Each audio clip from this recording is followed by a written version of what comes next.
நாங்கள் தூங்கும் பொழுது எங்களுடைய உடலும் மூளையும் ஓய்வெடுக்கிறது என்றுதான் 1920ஆம் ஆண்டுகளுக்கு முன்பாக கருதப்பட்டு வந்த விடயம்.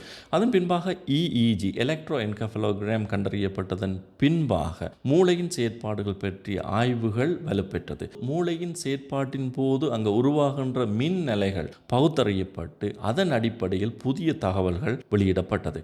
இது ஏற்கனவே கருது நிலையில் இருந்த தூங்கும் பொழுது மூளை ஓய்வெடுக்கிறது என்கிற அந்த கருது நிலையை தலைகீழாக புரட்டி போட்டது.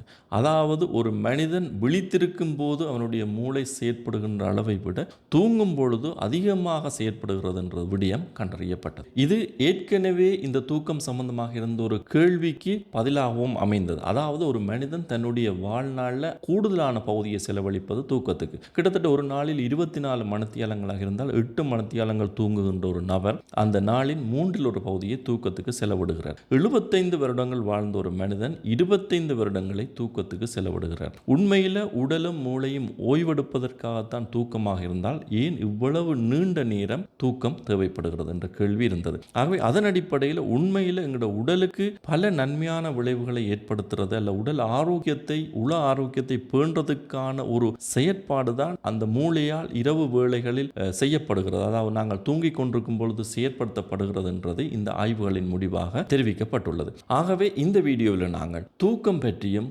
தூக்கத்துக்கும் எங்களுடைய உடல் உள ஆரோக்கியத்துக்கும் இடையிலான தொடர்புகள் பற்றியும் விஞ்ஞான ரீதியாகவும் ஆய்வுகளின் அடிப்படையில் கிடைத்த தரவுகளின் அடிப்படையிலும் தெளிவாக பார்ப்போம்.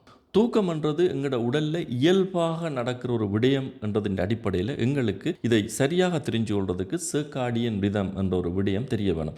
சர்காடியன் ரிதம் என்றது எங்களோட உடலில் ஒரு இன்டர்னல் குளக், அதாவது ஒரு கடிகாரம் ஒன்று இருப்பது போல் 24 மணித்தியால கடிகாரம் ஒன்று இருப்பது போல் இது எப்படி செயற்படுத்தப்படுது என்று சொன்னால் இந்த சூழலில் இருந்து கிடைக்கிற தூண்டல்கள் மற்றது எங்களோட உடலில் ஏற்படுகின்ற ஹோமோன் மாற்றங்கள் எல்லாத்தின் அடிப்படையிலும் தான் இந்த இயல்பான விடயங்கள் எங்களுக்கு நடந்து கொண்டிருக்கு. அதாவது பகல் வேளை விழிப்பாக இருக்கிறது, இரவு வேளையில் எங்களுக்கு தூக்கம் மாறுது மற்றும் எங்களுடைய சகல விதமான உடலியல் மாற்றங்களும் எந்தெந்த பொழுதுகளில் எந்தெந்த மாற்றங்கள் நடக்க வேணும் என்றதை தீர்மானிக்கிற ஒரு விடயம் இதில் பங்கெடுக்கிறது தான் இந்த சர்காடியன் ரிதம். இந்த சர்காடியன் ரிதத்தின் அடிப்படையில் ஒளியை அடிப்படையாக கொண்ட ஒரு விடயமாகத்தான் இந்த தூக்கம் மூளையால் செயற்படுத்தப்படுகிறது. ஸோ அந்த அடிப்படையில் பகல் வேளையில் எங்களுக்கு சூழலில் வெளிச்சம் இருக்கும், அதாவது சூரிய ஒளி முக்கியமாக இந்த சூரிய ஒளியில் உள்ள நீலக்கதிர்கள் எங்களுடைய கண்ணில் பட்டு விழித்திரையில் படைக்குள்ள இது மூளையால் ஒரு பகல் பொழுதாக உணரப்படும்.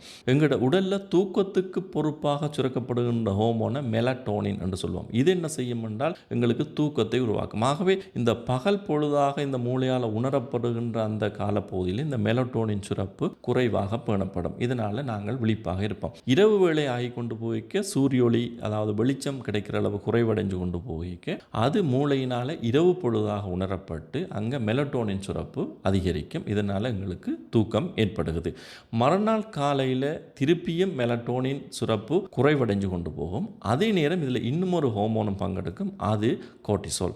கோர்ட்டிசோல் என்றது எங்களை விழிப்பாக வச்சிருக்கக்கூடிய ஒரு ஹோமோன். இது காலை பொழுதில் அதிகமாக சுரக்கப்பட்டு மதியம் கடந்து கொண்டு போய் இதனுடைய அளவு குறைவடைந்து கொண்டு போகும். ஆகவே முக்கியமாக சூழலில் இருந்து வர சூரிய ஒளி மற்றும் எங்களோட உடலில் சுரக்கப்படுகின்ற கோர்ட்டிசோல், மெலட்டோனின் மற்றும் சில சுரப்புகளும் சேர்ந்துதான் இந்த எங்களுடைய தூக்கம் விழிப்பு இந்த சைக்கிள், அதாவது இந்த வட்டம் பேணப்படுகிறது. இது மனிதனுக்கு மட்டுமல்ல எல்லா விலங்குகளுக்கும் இதே போலதான் நடந்து கொண்டிருக்குது. ஆனால் விலங்குகளை பொறுத்தவரை எல்லாமே இந்த சர்காடியன் ரிதத்துக்கு ஏற்ற வகையில் தான் அவை இயங்கிக் கொண்டிருக்கணும். அதாவது பகல் வேளையில் விழிப்பாக இருப்பதும் இரவாகும் பொழுது அவை தூக்க போய் வர்றதும் நடந்து கொண்டிருக்கு. ஆனால் மனிதனை பொறுத்தவரையும் தான் இந்த தூக்கத்துக்கு முக்கியத்துவம் கொடுக்காத ஒரு காலப்பகுதியாக இப்போ இது மாறிக்கொண்டு வரதால நிறைய பிரச்சனைகள் நிறைய நோய் நிலைகளுக்கு முகம் கொடுக்க வேண்டிய ஒரு தன்மை மனிதனுக்கு ஏற்படுகிறது. முக்கியமாக உடல் உள பாதிப்புகள் எல்லாத்துக்குமே முகம் கொடுக்கிற தன்மை ஏன் மனிதனுக்கு அதிகமாக வருகிறது என்று சொன்னால் இந்த தூக்கத்தில் ஏற்பட்ட இந்த மாற்றம்தான் என்றதை இந்த ஆய்வுகள் தெளிவாக சொல்லுது. சரி, இனி ஒருவர் தூங்க போனதிலிருந்து அவர் விழிக்கும் வரையுமான அந்த தூக்க காலப்பகுதியில் என்ன செயற்பாடுகள் நடக்க போகுதுன்றதை நாங்கள் பார்ப்போம். இதை தெரிஞ்சு கொள்வதற்கு எங்களுக்கு தூக்கத்தில் படிநிலைகள் கொஞ்சம் இருக்குது. அதை 2 பொதுவான படிநிலைகளாக பிரிக்கப்படுகிறது. அதுதான் நாங்கள் சொல்கிறோம்.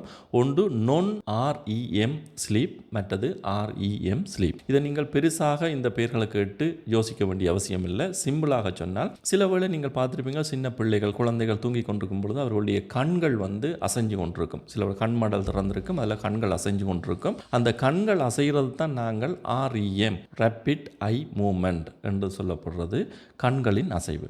அப்போ கண்களின் அசைவுடனான தூக்கம் கண்களின் அசைவு இல்லாத நிலையில் வார தூக்கம் என்று ரெண்டாகத்தான் அது சொல்லப்படுது. இதில் நாங்கள் தூங்க போன உடனே எங்களுக்கு வார அந்த தூக்கம் பகுதி எல்லாமே கண்களின் அசைவு இல்லாமல் வர தூக்கம். அதுக்கப்புறம் நாங்கள் மிகவும் ஆழ்ந்த தூக்கத்துக்கு போய்க்கொள்ள தான் எங்களுக்கு கண்களின் அசைவு வர தூக்கம் பெறும். இது இலகுவாக வழங்கி கொள்ளலாம். பெட்டில் நாங்கள் தூங்கி கொண்டிருக்கிறோம்னு சொன்னால் தூக்கத்துக்கு போன உடனே கிட்டத்தட்ட ஒரு 1 to 7 minutes 7 நிமிடங்கள் அந்த காலப்பகுதிக்குள்ளே என்ன செய்வோம், நாங்கள் தூக்கத்துக்குள்ளே போவோம். ஆனால் சுற்றி வர உள்ள விடயங்கள் சத்தங்கள் எல்லாம் எங்களுக்கு கேட்டுக்கொண்டிருக்கும். அதே நேரம் ஒருவர் எழுப்பினாலும் நாங்கள் உடனடியாக எழுந்து விடுவோம். அல்ல ஒரு சத்தம் கேட்டாலும் உடனடியாக அது எங்களுக்கு உணரக்கூடியதாக இருக்கும். ஸோ இதுக்கு பின்பாக அதுக்கு அடுத்த படிநிலைக்கு போனோம் என்றால் அதில் அதாவது கண்களின் அசைவு இல்லாத 2வது நிலைக்கு நாங்கள் போகிறோம். அந்த 2வது நிலையில் வந்து கிட்டத்தட்ட எங்களோட தூக்கத்தின் ஆழத்தின் ஒரு 50% நாங்கள் போயிருப்போம். அதுலேயும் என்ன இன்னும் கொஞ்சம் சத்தமாக எழுப்பினால் அல்லது எங்களை ஒரு பெரிய சத்தம் கேட்டால் நாங்கள் எழுந்துடுவோம். அல்லது யாரும் அழைத்தால் சத்தமாக நாங்கள் எழும்பக்கூடிய நிலையாக இருக்கும்.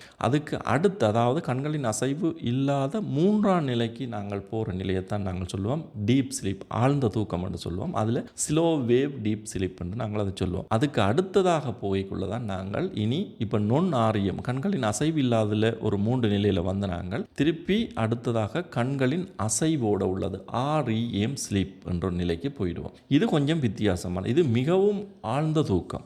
இந்த தூக்கத்துக்கு நாங்கள் போயிட்டோம் என்று சொன்னால் எங்களுடைய மூளை தனியாக செயற்பட ஆரம்பிச்சிடும். எங்களுடைய உடல் இயக்கங்களுக்கு மூளைக்குமான தொடர்பு தற்காலிகமாக கட்டுப்படுத்தப்படும். இதை நான் தொடர்ந்து சொல்ல போகிற விடயங்களில் வச்சு நீங்கள் உங்களோட வடிவா நீங்கள் விளங்கிக் கொள்ள முடியும். முதல்ல நாங்கள் தூங்க போகிறோம். தூங்க போன அடுத்த ஸ்டேஜுக்கு வரோம். அடுத்த ஒரு டீப் ஸ்லீப்புக்கு போகிறோம். அதுக்கு அடுத்ததாக இன்னும் ஆழ்ந்த உறக்கத்துக்கு போவோம்.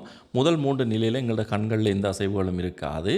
ஆக நாங்கள் REM என்ற டீப் ஸ்லீப்புக்கு போய்க்க கண்கள் வந்து விழிகள் அசையும். அதை வச்சு தான் விஞ்ஞான ரீதியாக சொல்லப்பட்டிருக்கு. இது என்ன நடக்கும்னு சொன்னால் இப்படியே நாங்கள் தூங்கி கொண்டு போய் அந்த ஆழ்ந்த தூக்கத்துக்கு போனால் அப்படியே நாங்கள் காலை வரையில் ஆழ்ந்த தூக்கத்துக்குள்ளேயே இருப்போமாண்டால் அப்படி இல்லை. இது வந்து ஒரு வட்டமாக நடந்து கொண்டே இருக்கும். அதாவது தூக்கத்துக்கு போகிறது, கண்கள் அசைவில்லாத தூங்குறது, பிறகு கண்கள் அசைவோட வார ஆழ்ந்த தூக்கம், அதுக்கு பிறகு திருப்பி நாங்கள் கண்கள் அசைவில்லாத தூக்கத்துக்கு வருவோம். திருப்பி அடுத்த 2வது ஸ்டேஜுக்கு வருவோம்.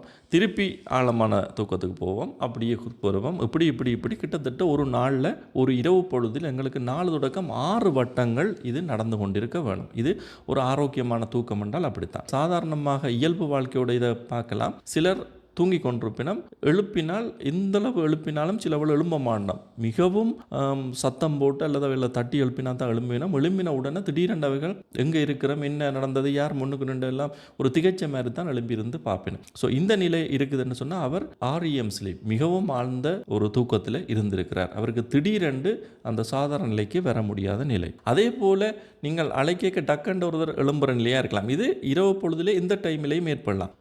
ஒரு நேரத்தில் வந்து அழைக்க எழும்பாதவர் இன்னும் கொஞ்சம் நேரம் கழித்து அழைக்க டக்குன்னு எழும்புறதா இருக்கும். ஏனென்றால் அவர் ஸ்லீப் சைக்கிள், அதாவது அந்த தூக்கத்தின் வட்டத்தில் ஏதோ ஒரு ஸ்டேஜில் இருக்கிறார். அந்த ஸ்டேஜில் இருக்க அவர் எழும்புற நிலை குறைவாக இருக்கும். பிறகு அடுத்த ஸ்டேஜுக்கு விரைக்குள்ளே அவர் எழும்பக்கூடியதாக இருக்குமாகவே இது ஒரு வட்டமாக நடந்து கொண்டே இருக்கும். இதில் மற்றும் ஒரு முக்கியமான விடயம் எங்களுக்கு தெரிய வேணும். இந்த ஆழ்ந்த தூக்கத்தில் வந்து நாங்கள் REM என்று பார்த்தாங்க. இந்த REM என்று நாங்கள் தூங்க போன எங்களுடைய தூக்கத்தின் முழுமையான காலப்பகுதியில் முதல் அரைவாசி காலப்பகுதியில் கூடுதலாக எங்களுக்கு இருக்கிறது இந்த REM. அதே மாதிரி மிகுதி அரைவாசி காலப்பகுதிக்கு எங்களுக்கு இருக்கிறது, அதாவது தூக்கத்தின் பின்பகுதி தூக்கத்தில் எங்களுக்கு அதிகமாக இருக்கிறது இந்த REM தூக்கம். இதேன்னு நான் சொல்கிறேன்னு சொன்னால் இனித்தான் எங்களுக்கு உடலில் எந்த தூக்கத்திலிருந்து உண்மையான நன்மைகள் கிடைக்க போகுதுன்றதை நாங்கள் பார்க்க போகிறோம். இப்போ சாதாரணமாக இப்போ ஒருவர் போய் தூங்கி அவருக்கு ஒரு ஆழ்ந்த தூக்கம் இல்லை, இந்த நேரமும் சுற்றி வர உள்ள சத்தங்கள் கேட்டுக்கொண்டிருக்குது, ஒரு அழைத்தாலும் டக்குன்னு எழும்புவார், ஒரு மேலோட்டமான தூக்கத்தில் இருக்கிறார்ன்னு சொன்னால் அந்த தூக்கத்தால் அவர் பெரிய அளவில் இந்த நன்மைகளையும் பெறப்போவதில்லை. எப்போதும் எங்களுக்கு உடலுக்கு நன்மையை கொடுக்கக்கூடிய தூக்கம் கண் அசைவு இல்லாத ஆழ்ந்த தூக்கமும் கண் அசைவுடனான ஆழ்ந்த தூக்கமும். அப்போ இந்த ஆழ்ந்த தூக்கத்துக்கு ஒருவர் போனால் மட்டும்தான் அவருக்கு தூக்கத்தினால் கிடைக்கக்கூடிய நன்மைகள் எல்லாம் கிடைக்கும். அதே நேரம் இந்த கண் அசைவுடனான ஆழ்ந்த தூக்கத்துக்கும் கண் அசைவு இல்லாத ஆழ்ந்த தூக்கத்துக்கும் இடையில் உடலுக்கு கிடைக்கிற நன்மைகள் வித்தியாசம். முதலாவதாக நாங்கள் பார்ப்போம். நாங்கள் தூக்கத்துக்கு போய் அப்படியே தூங்கி கொண்டு போகைக்குள்ள வார முதலாவது ஆழ்ந்த தூக்கம் கண் அசைவு இல்லாத ஆழ்ந்த தூக்கம்.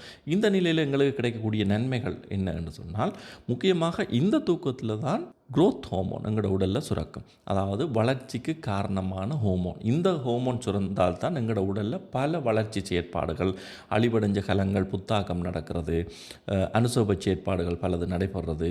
அவை எங்களோட உடலியல் ரீதியாக எங்களை ஃபிட் ஆகிறதுக்கான, அதாவது நோய்வாய்ப்படாத இம்யூனிட்டி, நோய் எதிர்ப்பு சக்தி அதிகரிக்கிறது. உடலியல் ரீதியாக ஃபிட்னஸ், ஒரு தெம்பு வாரதுக்கான, திடகாத்திரத்தன்மை வாரதுக்கான தூக்கம் என்று சொன்னால் அது இந்த முதலாவது நிலையில் வார ஆழ்ந்த தூக்கம். அடுத்து ரெண்டாவது நிலையில் பாரு REM ஸ்லீப் என்று சொல்லுவாங்க, கண்களின் அசைவுடனான ஆழ்ந்த தூக்கம். நான் இதை ஏற்கனவே சொன்னால் இது கொஞ்சம் வித்தியாசமான தூக்கம் என்று. அதை பற்றி நான் சொன்னால், உங்களுக்கு இந்த தூக்கத்தின் போது மூளைக்கும் உடலுக்கும் இடையிலான செயற்பாடுகள், தொடர்பு தற்காலிகமாக நிறுத்தப்படும். இந்த தூக்கத்தில் நடக்கிற முக்கியமான விடயத்தில் ஒன்று தான் எங்களுக்கு கனவு வாரது. அதாவது விவிட் ட்ரீம்ஸ் சொல்லுவோம். மிகவும் பாரதூரமான பயங்கரமான கனவுகள் வார அந்த தூக்கம் இந்த REM, இந்த கண்கள் அசைஞ்சு கொண்டிருக்கிற அந்த ஆழ்ந்த தூக்கம். இல்லை என்ன சொல்லப்படுது என்று சொன்னால், எங்களுடைய மூளையின் தொழிற்பாடு நாங்கள் விழிப்பாக இருக்கிறத விட அதிகமாக நடக்கிறது இந்த தூக்கத்தின் போது. ஆகவே இந்த நேரத்தில் தான் எங்களை உடலில் மிக முக்கியமான நன்மைகள் கிடைக்கும். மூளை தன்னை சீர் செய்து கொள்கின்றதுக்காக எடுக்கிறது தான் இந்த செயற்பாடு. அப்போ இதில் முக்கியமாக எங்களுடைய காக்னிட்டிவ் பெர்ஃபார்மன்ஸ், அதாவது நுண்ணறிவு விருத்தி ஏற்பட வேணும் என்று சொன்னால், அதே மாதிரி short term memory, long term மெமரியாக போகும். நாங்கள் தெரிஞ்சு கொண்ட விடயங்கள், அது வாழ்க்கை சார்ந்த விடயங்களாக இருக்கலாம் அல்லது கல்வி சார்ந்ததாக இருக்கலாம். இந்த ஷார்ட் டேர்ம் ஒரு உடனே எல்லாம் நாங்கள் தெரிஞ்சு கொள்வோம். அதில் எது நீண்டகால மெமரிக்கு போகணுமன்றது தீர்மானிக்கப்பட்டு நீண்டகால மெமரிக்கு கொண்டு போகிறது எல்லாம் நடக்கிறது இந்த REM ஸ்லீப் வேளையில் தான் நடக்கும். எல்லோருக்கும் இது பொருந்தும். இருந்தாலும் மாணவர்களை பொறுத்தவரை அவர்களுக்கு இந்த REM ஸ்லீப் இருந்தால்தான் அவர்கள் கற்றுக்கொண்ட விடயங்கள் நீண்டகால மெமரிக்கு போகும். அதே நேரம் இதில் நடக்கிற இன்னும் ஒரு முக்கியமான விடயம் தான் இந்த உணர்ச்சிகளை கையாளுதல். ஒரு சரியான ஸ்ட்ரெஸ்ஃபுல்லாக இருந்தவர் அல்லது சரியான இமோஷனலாக இருந்தவர், சரியான ஆன்சைட்டி, பய உணர்வோடு இருந்தவர்னு சொன்னால் அவையெல்லாம் ப்ராசஸ் பண்ணப்பட்டு அவருக்கு ஒரு ஃப்ரெஷ்ஷான தன்மையை கொடுக்கறதுக்கு இந்த தூக்கம் வேணும்.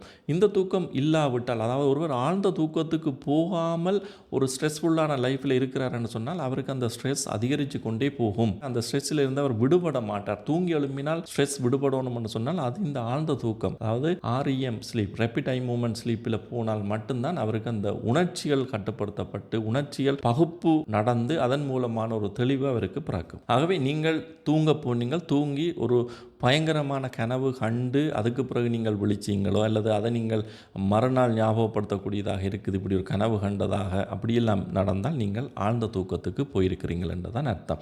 அதே நேரம் இந்த ஆழ்ந்த தூக்கத்தில் இருக்க மூளைக்கும் உடலுக்குமான தொடர்புகள் கட்டுப்படுத்தப்படும். அது ஏனென்று சொன்னால், நீங்கள் இந்த பயங்கரமான கனவுகள் வரைக்குள்ள அதற்கு ஏற்ப உங்களோட உடல் ரியாக்ட் பண்ணாது. இப்போ யாரோ துரத்துற மாதிரி இருக்கு ஓடணும் என்று சொன்னால் நீங்கள் உடலும் இயங்கிச்சு என்று சொன்னால் நீங்கள் ஓடிடுவீங்க அல்லது பக்கத்தில் இருக்கிற ஆளுக்கு அதால் பாதிப்பு ஏற்படும். ஆகவே நீங்கள் எவ்வளவு பயங்கரமான கனவுகள் கண்டாலும் அதற்கு உங்களுடைய உடல் ரியாக்ட் பண்ணக்கூடாது, துலங்களை காட்டக்கூடாது என்பதன் அடிப்படையில் உங்களோட மூளைக்கும் உடலுக்குமான தொடர்பு டெம்பரரி பேரலைஸ், தற்காலிகமாக செயற்படாத தன்மை ஏற்படும். ஆகவே இப்போ உங்களுக்கு தெரியும் இந்த தூக்கம் என்றது எவ்வளவு முக்கியமானது என்றும், ஒரு குவாலிட்டியான ஆரோக்கியமான தூக்கம் என்றதில் என்னென்ன விடயங்கள் இருக்க வேண்டும் என்றதும் உங்களுக்கு தெரிய வேணும். அதாவது நீங்கள் ஆழ்ந்த தூக்கத்துக்கு போனால் மட்டும்தான் அது உங்களுக்கு முன்னேற்றத்தை ஏற்படுத்தும்.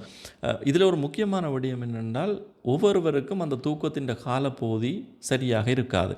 இப்போ நாங்கள் சில விட சொல்லுவோம் 8 மணித்தியாலங்கள் தூங்கினால்தான் ஆரோக்கியம். சிலருக்கு 8 மணித்தியாலம் இல்லை 9 மணித்தியாலங்கள் தூங்க வேண்டியிருக்கலாம். சிலர் சொல்லுவேன் தாங்கள் 6 மணித்தியாலம் தூங்கி எழும்பின பிறகும் ஃப்ரெஷ்ஷாக இருக்கிறோம், எல்லா ஞாபக சக்தியும் இருக்குது, நல்லா எல்லா விஷயங்களையும் செய்யக்கூடியதாக இருக்குன்னு சொன்னால், சில வேளை அவர்களுக்கு நாங்கள் ஏற்கனவே சொன்னது போல் இந்த 6 சைக்கிள் 6 வட்டங்களும் அவர்களுக்கு கொஞ்சம் குறுகிய காலத்திலேயே நடந்துடலாம். கிட்டத்தட்ட இந்த ஒரு வட்டம் நடக்கிறதுக்கு எடுக்கிற காலப்பகுதி 90 நிமிடங்கள்லேருந்து 120 நிமிடங்கள் வரை வித்தியாசப்படலாம். அதாவது ஒரு ஸ்லீப் சைக்கிள் நடக்கிறதுக்கு. ஸோ இது குறைவாக உள்ளவர்கள் கொஞ்சம் ஏழியாக 7 மணித்தியாலங்கள் தூங்கி எழும்பின பிறகு அவர் ஃப்ரெஷ்ஷாக இருப்பார். இன்னொருவர் 8 மணித்தியாலங்கள் தூங்கினால்தான் அவருக்கு அந்த குறைஞ்சது 4-5 வட்டங்கள் பூர்த்தியாக்கப்படும். அவை குறைஞ்சது ஒரு 4 முழுமையான இந்த தூக்கத்தின் வட்டங்கள் நடைபெற்றால் தான் அது குவாலிட்டியான தூக்கமாக கருதப்படுகிறது. ஆகவே உங்களோட உடலும் உள்ளமும் ஆரோக்கியமாக இருக்கணும் என்றால் ஆரோக்கியமான தூக்கம் முக்கியம். ஆரோக்கியமான தூக்கம் எப்படி இருக்கணும்ன்றது நாங்கள் இந்த வீடியோவில் பார்த்துருக்கிறோம். தொடர்ந்து வர வீடியோவில் முக்கியமாக பார்க்க வேண்டிய 2 விடயங்கள் இருக்கு. அவர்களுக்கு ஒன்று அந்த இரவு நேரங்களில் நைட் டியூட்டி செய்கிறார்கள், தூக்கம் இல்லாமல் இருப்பினும் அவர்கள் பகலில் போய் தூங்குவினோம். இப்போ இரவில் தூக்கம் இல்லாமல் பகலில் தூங்குறது இதை சரிப்படுத்துமா, அந்த தூக்கம் சரியாக அமையுமா, ஆரோக்கிய ரீதியாக அது சரியான்றதையும், அதே மாதிரி இந்த தூக்கம் பாதிக்கப்படுறதால வரக்கூடிய உடல் உளம் சார்ந்த நோய் நிலைகள் என்னன்றதை பார்ப்போம். ஏனென்றால் நிறைய நோய் நிலைகள் அதால் வரக்கூடியதான வாய்ப்புகள் இருக்குது, வந்து ஒன்றும் இருக்குது. இப்போ சமீப காலத்தில் பலருக்கு எதிர்பாராத நோய்கள் வாரது அதிகரிச்சிருக்குது. எல்லாத்துக்கும் காரணம் இதில் முக்கிய காரணம் நாங்கள் கவனத்தில் கொள்ளாத ஒரு காரணம் இந்த தூக்கத்தில் ஏற்படுற பாதிப்புகள். சிலர் 8 மணி நேரங்கள் தூங்கி எழும்பினோம், ஆனால் இந்த குவாலிட்டியாக இருக்குதா, இந்த ஸ்லீப் சைக்கிள் எல்லாம் சரியாக நடந்திருக்குதா என்றதான் பிரச்சனை. அதோடு நாங்கள் இன்னும் ஒரு விடயத்தையும் அடுத்த வார வீடியோவில் பார்ப்போம். குவாலிட்டி ஸ்லீப், இந்த தூக்கத்தை சரியாக குவாலிட்டியாக தூங்குறதுக்கு நாங்கள் என்னென்ன விடயங்களை செய்ய வேணும் என்றதையும் பார்ப்போம். ஸோ மீண்டும் மற்றொரு உங்களுடைய ஆரோக்கியம் சார்ந்த வீடியோவில் உங்களை நான் சந்திக்கிறேன். நன்றி.